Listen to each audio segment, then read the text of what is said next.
Le bypass gastrique est une technique mixte. Elle combine une réduction du volume de l'estomac associée à un éloignement du site d'absorption intestinale.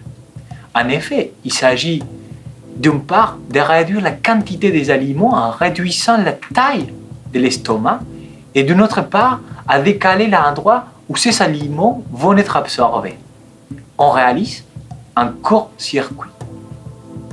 Le bypass se réalise sous anesthésie générale et par voie celluloscopique.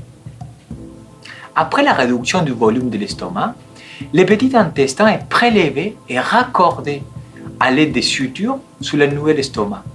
L'intestin sectionné va être à nouveau suturé avec le reste de l'intestin pour assurer la continuité de la digestion. Ainsi, les aliments vont descendre par les nouveaux schémas et ils vont se mélanger avec les sécrétions provenant de l'ancien estomac. En effet, il s'agit, à titre de comparaison, d'un panneau de déviation comme ceux que l'on peut trouver sur n'importe quelle autoroute. Il faut bien préciser que cette technique n'enlève aucun organe de l'abdomen.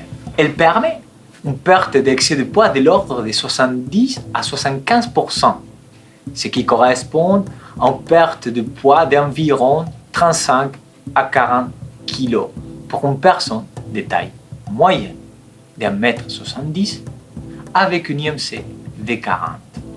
Elle doit être adaptée en fonction des comportements alimentaires et elle nécessite une supplémentation vitaminique ainsi qu'une surveillance clinique et biologique à vie.